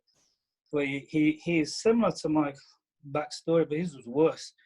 And he was this shy, timid boy. He made this persona. He made Flex Wheeler this fucking superstar, fucking show-off, awesome guy. And you got to see that show, or that part of him that I hated, wasn't even real. That was just his stage face. And when he told me his stories, and when he had his car crash, he almost died. And when his kidney disease, he almost died. Every time he almost died, he came back 10 times better person. And I spent a few days with him, and his outlook on life blew me away. So I no longer seen that amazing physique and a shitty attitude. I've just seen a great physique and an unbelievable person. Yeah. You Everything found obviously he was relatable to you in that way then. Yeah, it was just what I needed at that time in my life, because I couldn't train, I couldn't do anything, and I've seen his outlook. It made me really think about my behaviours and what I'm doing. And I was like, what do you think about these fucking Instagram dickheads now? Like, never won anything in life, but they're getting all these sponsorships and this and that. Like, it pisses me off. There's real athletes there, and they're not getting shit because of these fucking fake-ass dickheads with their Photoshop pictures. And he was like, that's one way of looking at it, but he's just a guy trying to make money for his family, and he's found a way to do it. So can you blame him? Like, you ain't got nothing bad to say about anyone, have you? Don't even hate somebody. Just lie to me, Flex. You can't go through life being like that. And at that point, it set me off. And then in that time, I had a lot of time on my hands because I couldn't fucking do anything. I just really got into learning about my mindset, body-mind connection, and changed my whole look on life. I went through this like a spiritual awakening, if you want to call it that, and it massively changed my life. It changed me as a person. And then I just seen my old behaviors and what I was attracting into my life, what I was allowing. It was like all those years I was letting these women into my life because I didn't think I deserved any better. I see this amazing girl, I'm like, oh, fucking, she wouldn't look at me. Like, she's far too good for me or whatever. So when I started forget everybody, working on myself, when I started becoming a better person, started attracting better people around me. Yeah. People wanted to be around me because I was a nicer, better person. And then after I had this thing in my head, like, at first, where I had a expectation when I would hit 30 that I'd have this amazing life, I'd be settled down, I'd have a house, I'd have money, I'd have a family. Yeah. And when I got to like 28, 29, I was nowhere near that. And I hit 30 and I hit depression. I was like, fuck, I'm a failure.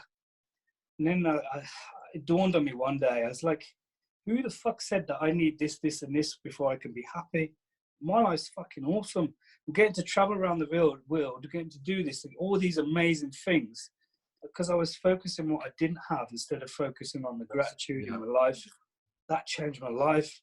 So then when I got to this stage and I changed my whole outlook, I said to myself, like, before I wanted a relationship so badly that I would grab whatever comes along and I would try and mold it into what I wanted. And that can never work. You can't change somebody. You have to find somebody that matches your morals and your standards, and then you compromise with each other. Yeah, so that's the key thing there, compromise. Yes. The thing is, like, you've probably had it where you've probably had a girl that goes to the gym and you go to the gym. And sometimes it works. Sometimes those two things, because you're so similar, can actually sort of deflect from each other as well. You just need to have the same morals. So like I would find, so like if I'm with a girl, I would find it really disrespectful for her to go around telling that guy's hot, liking all these guys. And like, I don't want to sound like a jealous prick. I don't think I'm jealous unless I'm given reason to, because my morals are, I respect that girl and I know her feelings. So if I went to her, oh, that girl's ass, she's not going to like that. Whether she says it or not, she's going to build up insecurities in her head. Yeah. Or if I'm so, I don't want to be a hypocrite. I can't do something and expect her to not do it, if you know what I mean. Yeah. So I just always think like in the fitness industry, everybody, it's like, I've dated girls before, and there's no way I would look at another girl if I'm in a relationship. And I massively respect this girl. I'm only with her because I love this girl and I want to make a life with her. If they're there like flirting with every other guy because he's got Instagram followers, or even if they're like, oh, it's just work, babe, we've got to build up a platform, we've got to get followers, so you're posting pictures of your ass all over social media. I don't want to be with a girl like that. So when I took time out, I worked on myself. I give myself this list. I said, my life is fucking awesome being single. I don't ever want or need a girlfriend ever. And if that never happens, I don't ever find one, this is awesome life, I'm happy. And then I wrote a list of if I find this girl and she's this, and this, I will let her in. But if she's any of that less, then she's not coming into my life, and I don't care because I'm happy. And then what happened? This girl was impossible to find. When I became a better person, I attracted this girl into my life. And all of this, and this, all it really meant was she's got similar morals to me. So I mean, we really respect each other. So we'd never do anything that would be disrespectful to the other. Yeah. And we can have a laugh. We can, do you know what I mean? It's amazing now. It took me, I mean, I'm 38 now. It took me 35 years to get to that point in my life where I realized this. And then them 2 years out, really needed that. Was that sort of a big relief for you? Just obviously finding yourself first.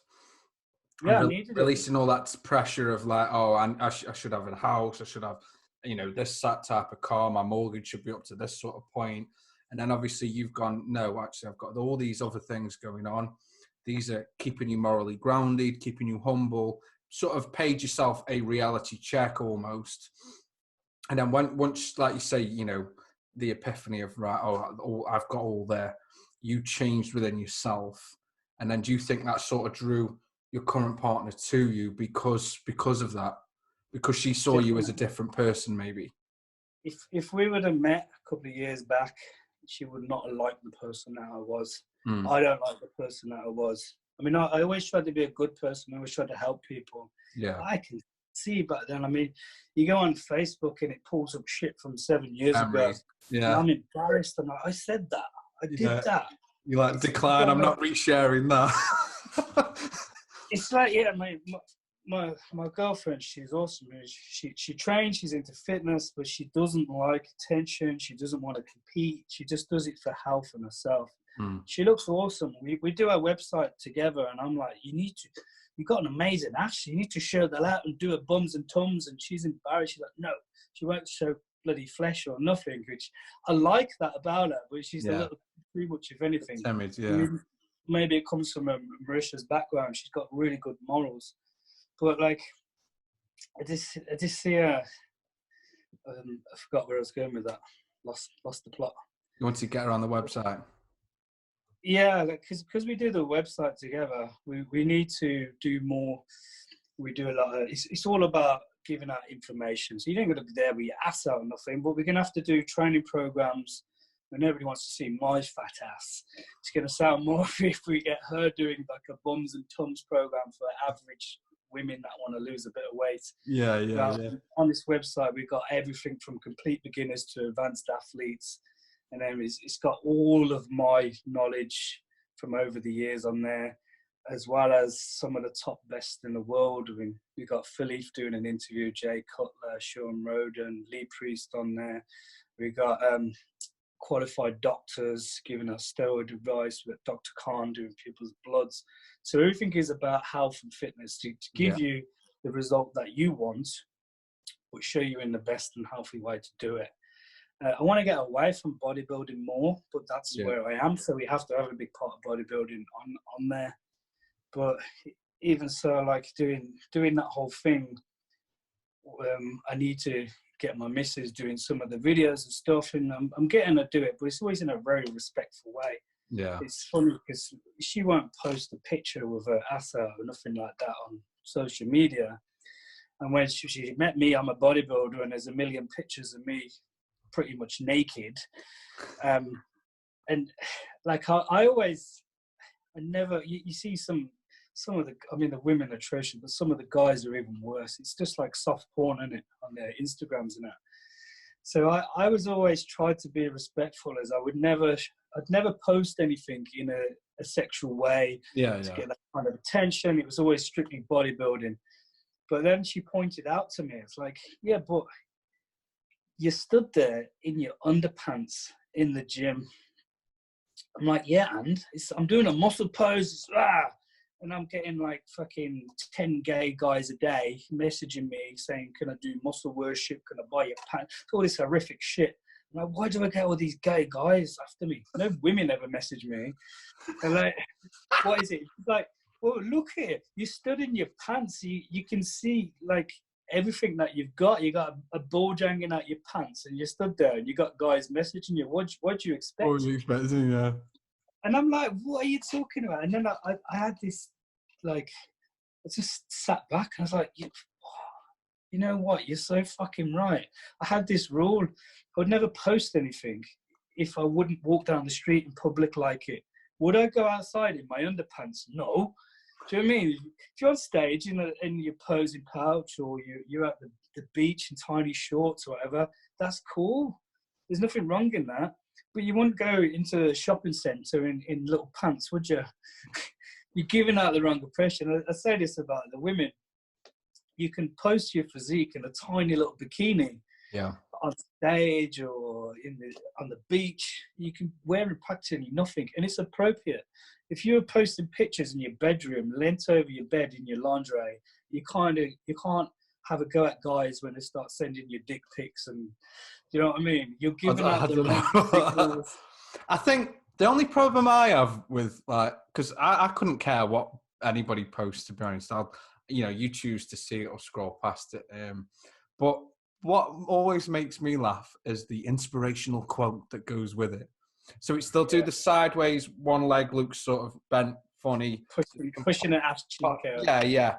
And then there's some superhero motivational quote. And it's like, just say, I just wanted to show you my arse. Here it is. Yeah. I'd like my hair done. There's a picture of their ass and a little bit of hair at the bottom. And I'm fucking just done arms today. Show me your fucking arms, sweetheart. Or at least tell me what went on in the workout. Okay, you've done glutes. What, can we have some information from that? It's mental. And when I look at these guys and girls that are like the Instagram fame, and they got hundreds of thousands of followers or even millions, you look at their page, you're like, what am I looking at? It's just pictures of you posting a selfie every day, or your ass. Yeah. Or guys in a towel shop, you know what I mean? It's just soft porn. I'm like, why are people following this? And the sheep, now it's like, all they care about is how many followers you got. So I'm going to follow you because you got followers and desperate hope to get some of your followers. I don't care who you are, what you're doing. All I care about is that I might be able to get some of your followers. So I just think this is fucking bullshit. I want to help people. That's the reason I created my website. Yeah. But I do so much shit for free on the Instagram or whatever. I do seen that on your questions all day, every all day. day long. I try and answer people's questions and help them. I hate all the drug questions constantly. I'm very open about talking about drugs, but I'm trying to help people and explain the most important thing is your fucking training and your diet before you even look at steroid. All they want to jump to is how much can I whack, how much train, how much this. So trying to just get out there that health is the most important thing. When I went through my little spiritual awakening, I realized that the most important thing that we have is time. And if we don't have a health, then it doesn't matter how much time you got. It's not worth living. Yeah. So time and health is the most important thing we have, isn't it? So I'm so focused on health and longevity now. And you say about, am I going to compete anytime soon? Like I was saying, I competed all those years because I had nothing going on in my life. After going through all this, building this business and meeting Shell for the last couple of years, I have so much going on in my life, and I'm so grateful that I no longer need what I was using that for. Yeah. I never enjoyed it. I don't have any intention of competing again. I mean, never say never. I may do sometime. My missus keeps saying, why don't you just do a show? I'd love to see you compete. I'm like, I don't want to put you through the hell of me dieting for a show. You'll probably leave me. She don't understand that bit because she hasn't seen it.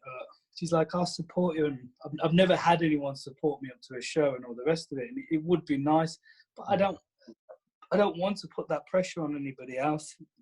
I see it as if I choose to do that, then it's purely my responsibility. I don't want to put shit onto other people. If you could pick a show then to get your your pro card, what show would you pick? See, now it's all gone to pot, innit? So the federation split, and now the only way to get an IFBB pro card is with the Two Bros show. Mm-hmm. And they give out something like remember I was saying they give out one pro card for the whole year in the UK. Now they're just giving them out to anyone. They give out something like 150 fucking pro cards in one show or something. But then you can put IFBB Pro in your Instagram name. This is all it is, isn't it? It's a massive money-making scheme. These guys are fucking bumming off the fact that they can do that because it makes their Instagram look good and they get extra followings because I'm an IFBB Pro. And the IFBB Pro are loving it because they're raking it in because every fucking one person who turns pro has to pay the fucking IFBB £250 just to renew their pro card every year. Yep. And then if you're a shit pro, you're never going to win anything. You're never going to do anything against real pros. So what are you going to do with that card? Nothing. You're just giving them money. They give out, even if they give 100 people, and 100 people, £250 a year, that's a lot of fucking money. And that's just from one show. Yeah. That's crazy. So now when people say, why don't you just do a Tubo show? Because I don't see any glory in it. It's so watered down now. It's ruining the sport. But if anything, it's bigger than ever because they're making shitloads of money. There's a lot more people in it. But the quality of athletes are getting massively watered down. Okay, food for thought. Food for thought. Let's say you did that show. Doesn't matter who you beat, you get your pro card. What's coming in 2021, Dean, to the UK? No idea. Arnold Classic. Arnold Classic is coming in 2021. Been signed and sealed with Eddie Hall and Arnold. This is how much I know about bodybuilding now. This is like a week old now, Dean. Oh, God. Do you know what? I don't follow bodybuilders on my Instagram unless I sort of have to, mate. Oh, Some of them I don't even like to follow, yeah. I'll be honest, but I have to just in case something happens. Yeah. Even some of my friends or whatever, I don't follow the women or they're like, well, I follow you. Why don't you follow me back? I said, because I don't want to see the shit that you I post. get that. I just say it to their face, like, I don't want to see pictures of your ass or you in a fucking towel, your dick hanging out. Like, my Instagram's cool. I see photography and art and these really cool things, landscapes and shit, things around the world.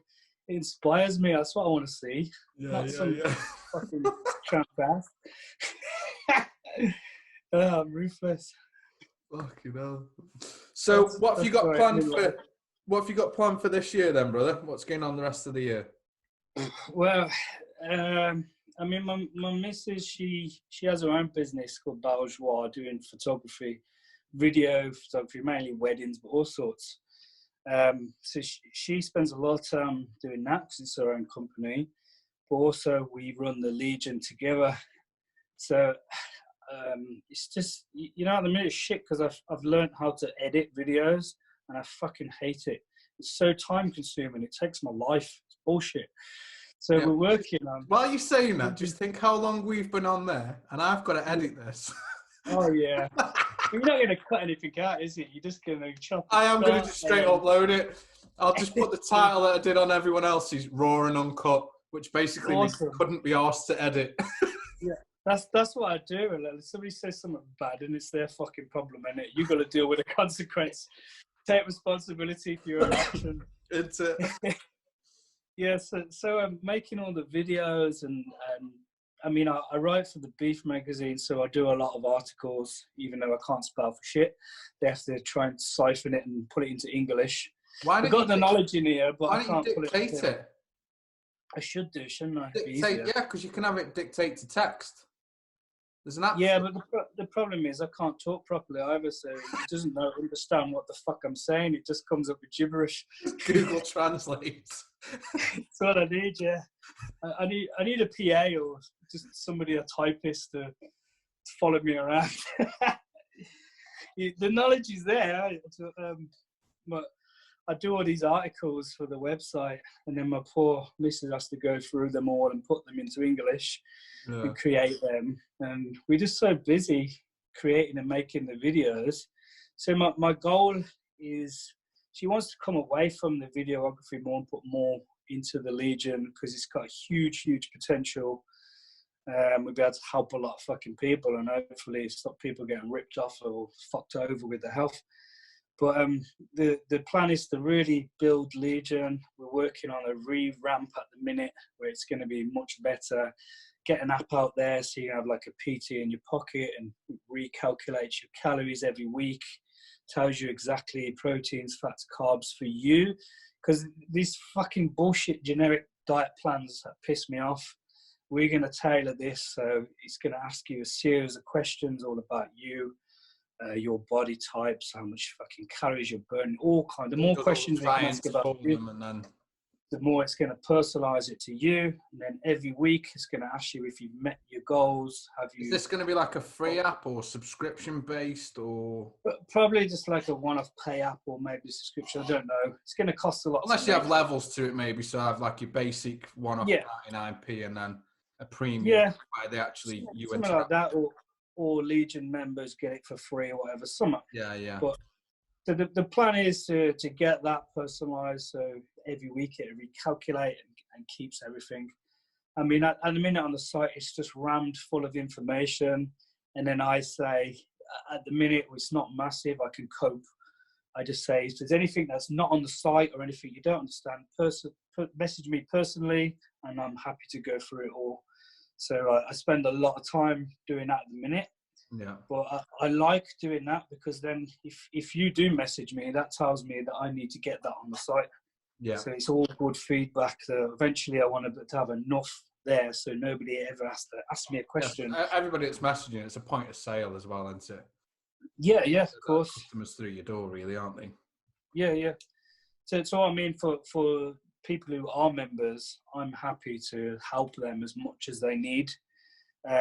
So you asked me a question like, I don't know, I want to lose this fat. I say, okay, have you looked at the fat loss article? No. We'll go and look at that because it's got everything you need to know about fat loss. So then if they've gone through the article and then they're still not sure, then I'm happy to go through it with you and give out my advice. So the point being is, if you do have to come back to me, then I know I have to either simplify it or put more information on there. Yeah. So the goal is to just keep building that. We're going to revamp it, get the app out. I want to keep my missus's company running, but the plan is to build them both so we can actually build a team, get editors on board, free up time for ourselves so we can just keep growing it, and then start getting around the country, around the world more, and reaching with more athletes. The plan is I've got some good friends in America. We're going to spend a bit of time with them while we're out there, try and connect with like Flex Lewis and Flex Wheeler and a couple of the guys and get more content. Channel, brother. It's an excuse to just fucking call it work. It's an excuse to get out there and do something cool. So that's the plan, is just keep growing that and just fucking help people.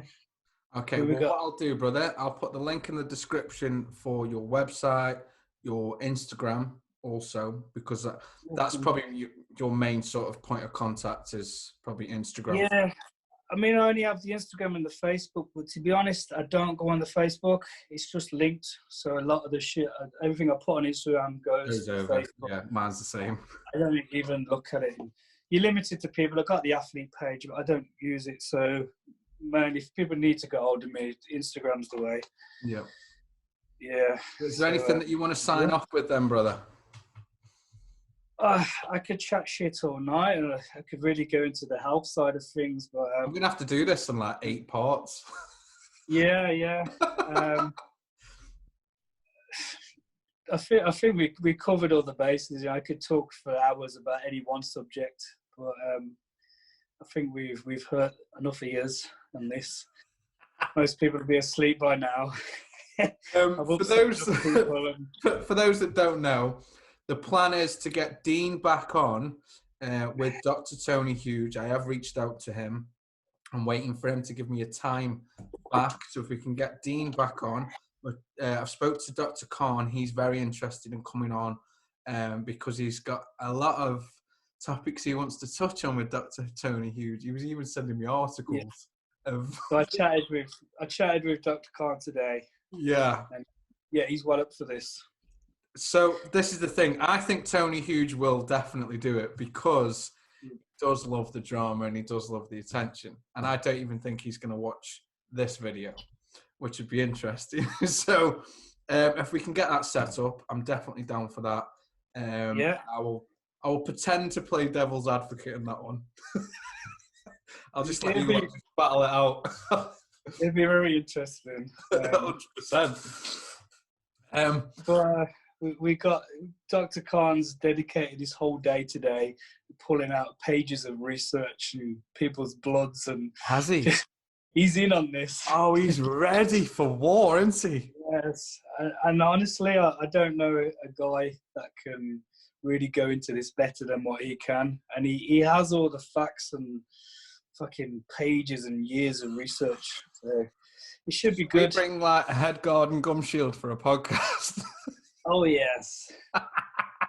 Good for a row as well, you know. He's been through the wars. He's a good guy. He keeps it on the low, but he travels around a lot, like doing charity things and going to countries and building houses, paying a lot of money out of his pocket to help kids and shit. He's a good guy. Meet him. Yeah, I mean he's got like, all kinds of shit, gun wounds, stab marks, and all shit. He's been through the wars, and all he wants to do is help people. He's a good human. There's not many of them in the world. True. Very true. Very true. When I find one like that, I try and cling on and keep them in my life. There's not many of them around. Should be. He's a good guy. Good quality people in your circle. So, Dean, thank you so much, brother, for coming on. Thank you for having me. It's been now. It's a couple hours at least, isn't it? Is it midnight? We started at 12 in the afternoon, didn't we? I'm going to have 4 more meals, catch up, and a penguin. Yeah. Do you know what it was? I had a pre-workout earlier, and I cut my training session short, so I'm chatting shit because of pre-workout. 35p Euro shop. Awesome. Oh, I can imagine the taste of that. Bro, it's sugar-free. Look how... I was trying to be good and just for the camera having my lemon water. Oh, party 5 a day there, brother. And then I'm going to eat my... Oh, my God. Clean eating, brother. I definitely should have went in on the biology and the cells and the shit. And, oh, man. Next time. Oh, God. Right, I'm just going to wrap this up. And yeah, that's what them crystals done to your body. You dying. I haven't even had them yet. They're sealed.